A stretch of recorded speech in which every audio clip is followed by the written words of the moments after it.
Me voici dans l'adorable petit village de Lémé, dans les Alpes de Haute-Provence, pour parcourir le fameux sentier des pénitents et sa magnifique crête. C'est par la porte Saint-Christol que nous rentrons dans la vieille ville. Rue du Rocher l'a bien nommée. Et on monte dans le vieux village. Encore une porte. On arrive au pied de la chapelle Saint-Roch. Et c'est à partir de maintenant que ça va grimper sérieusement. Les couleurs du petit matin sont sublimes et les cloches qui sonnent à toute volée.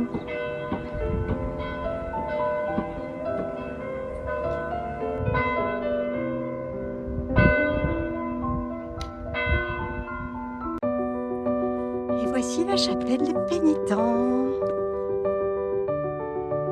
Malheureusement, il est trop tôt, la chapelle est fermée, je ne verrai pas l'intérieur. Le petit village des Mets est blotti au pied de ces énormes rochers que l'on appelle les pénitents. Bon, j'ai fait un petit détour au joli point de vue. Et maintenant, je repars vers l'église Saint-Roch pour remonter ensuite. Ah, un petit panneau qui dit que c'est difficile à exposer. Allons voir ça. En tout cas, c'est sûr que les espèces de galets qui constituent la montagne sont glissants. Par temps mouillé, ça doit être quelque chose. Ouh, ça grimpe très fort. Et voilà, on ne s'en lasse pas de ce petit panorama. Et ça, l'église qui sonnait tout à l'heure, c'est Notre-Dame des Oliviers.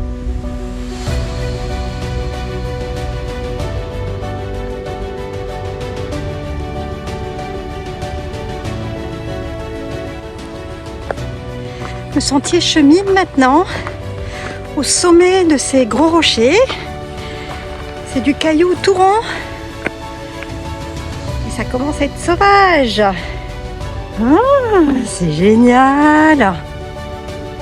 On va passer sur un petit pont naturel. Une petite crête.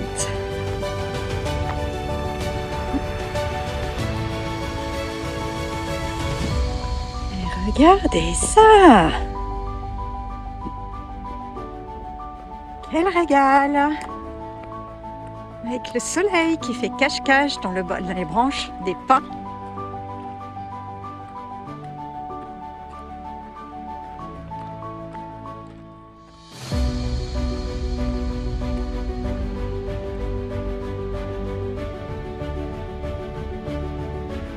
Lémé, c'est seulement à 20 minutes de voiture de Digne. Je savais que les rochers seraient beaux et que le village serait très mignon. Et je ne m'attendais pas à ces magnifiques crêtes. J'ai passé un petit col et là, une petite descente.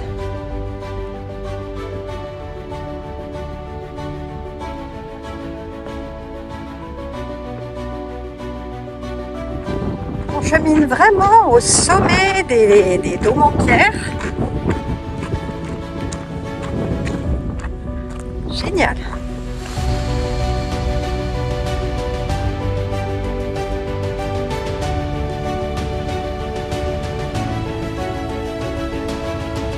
Bon, je comprends pourquoi ils indiquaient en bas que le chemin était un petit peu exposé et dangereux.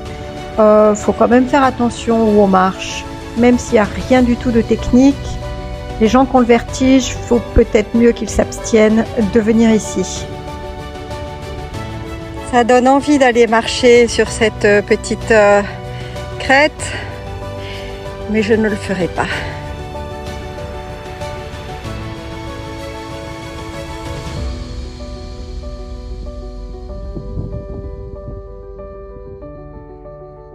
Pourquoi je ne le ferai pas?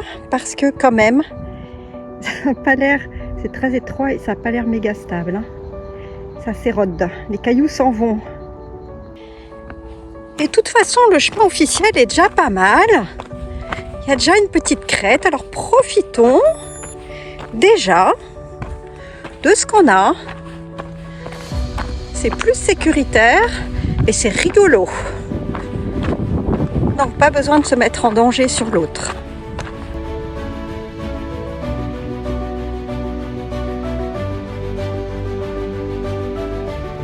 Il y a des trous.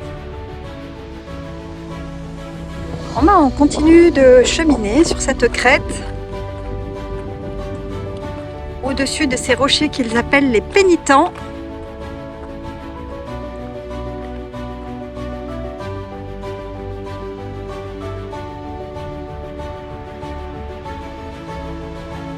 Et de l'autre côté, les pins poussent.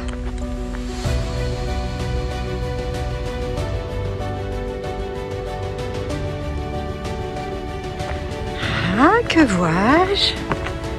Une belle arche.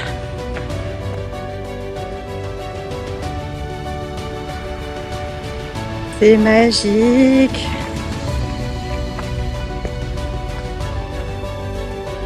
Magnifique cette arche.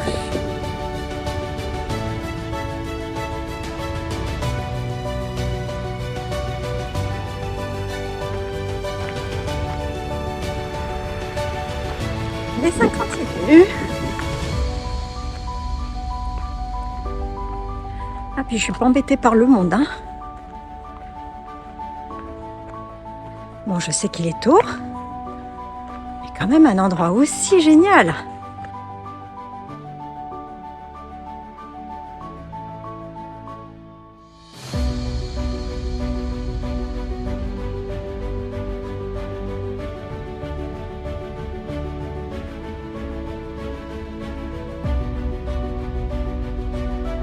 Ça y est, c'est mes tout derniers moments sur la crête et je vais bientôt redescendre sur le côté.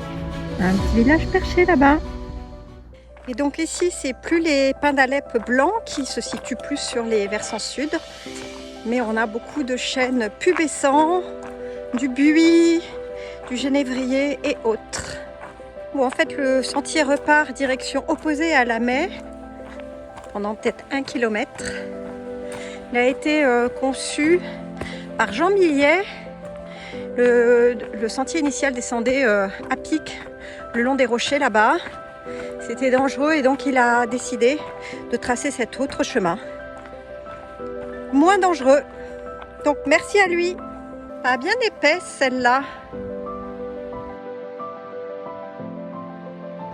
Sympa, il y a plein de petits escaliers en bois, ce qui rend la descente très aisée. Et on descend au milieu des rochers.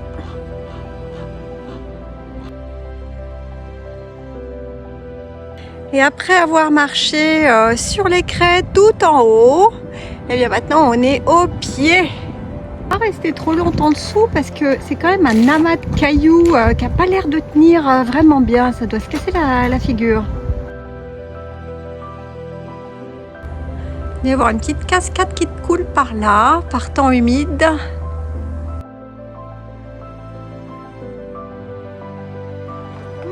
Il y a une grotte. Ouh, ça s'enfonce, mais je ne sais pas si je vais oser. Bon ben, je ressors.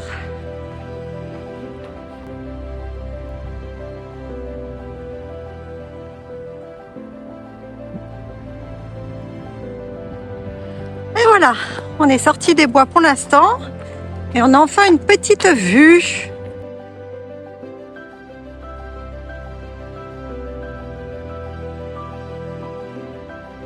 Les maisons sont vraiment construites le long et en dessous des roches.